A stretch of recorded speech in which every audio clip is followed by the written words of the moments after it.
So the next prepared speaker.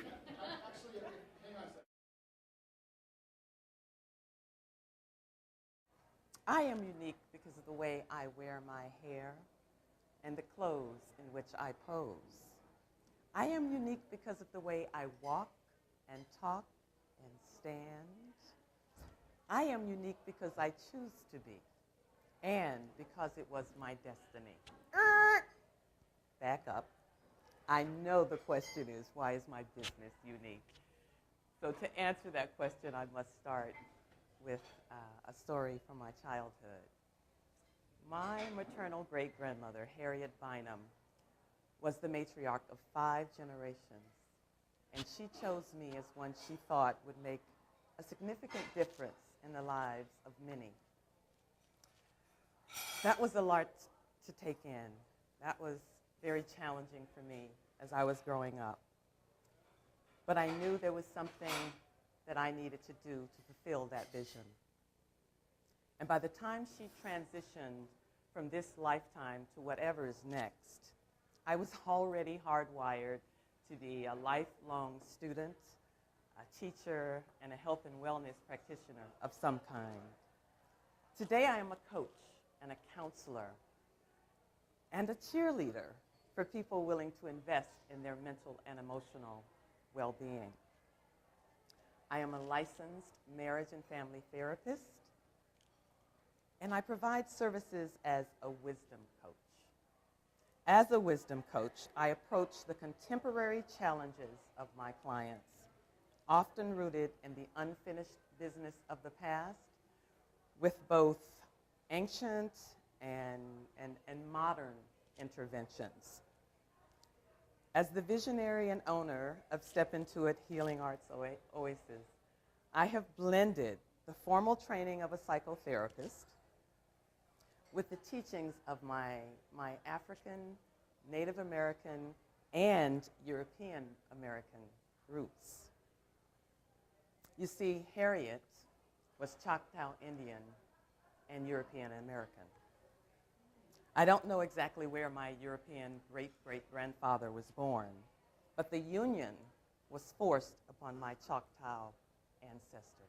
But that's okay, because today I have the privilege of tapping into the best of my lineage without discarding any part of who I am. And who I am is the foundation of my work, which means I use psychotherapy, rituals and ceremonies, drumming, massage, movement, meditation, playtime, and my own creation, which I call the wisdom wheel, and whatever my clients bring to the relationship to work the magic.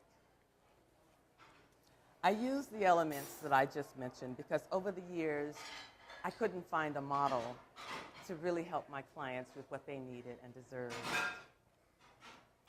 So I learned through trial and error and research that mental health treatment was not enough because my clients would get better temporarily and then go back to what was familiar. So I rebelled against the norm. I decided to be different, unique in my approach because my clients were all different and unique. My first act of deliberate rebellion was to teach a mother how to make dinner, help her children with their homework, and then use dinner time as an opportunity to check in with each member at the table. Although this single mom was only able to do this one time a week, it made a big difference in her family. And the best part was she learned self-care. She added a few new things to the diet and started to exercise. And the family experienced profound change. But my rebellion, it led to burnout. I got tired, too busy giving out and not giving enough to me. So the greater lesson was to learn I had to take care of me, which meant my psychological wellness, my physical wellness, my social and spiritual wellness. And that is when I was able to help my clients capture that is what they needed, not just the psychological part that I learned in school, because there's more to us as whole beings. And I learned to hand over ownership to my clients. That's one of the things that us helpers sometimes do, is we hang on a little too long, and then we don't hand it over to our clients so that they take ownership for their own health and wellness. So learning to do that gave me my wellness back and my joy. So I am unique because I choose to be. And my services are unique because it was my destiny. Thank you, Harriet. For the evaluators. All right. So Marty, thank you so much for bringing your answer. Wow. Now we really know why not only are you unique, but the unique qualities that you bring. I'm going to evaluate you in somewhat of a different fashion because I think there are two questions that always go together. Did the presentation seem well organized? How well did the presentation relate to the question? You answered this question dead on. It's very, very well organized. I love your technique of starting off really gently, but it was funny. You know, you kind of put the brakes on for us and said, well, hey, wait a minute. That was all well and good, but here's the real deal. I really like that because it was real. Effective presentations have an emotional appeal. You definitely brought us in, and it showed that you were sincere. You truly come and ground your space, and you had us all leaning forward. And that is important in any presentation, is that you have your whole audience leaning forward. Your demeanor was great and everything was good. Was the speech persuasive? Yes, absolutely. You had me wanting to stay in conversation with you. You actually wanted me to have you stay up there and say more. And that's always a sign of a good presentation, so thank you.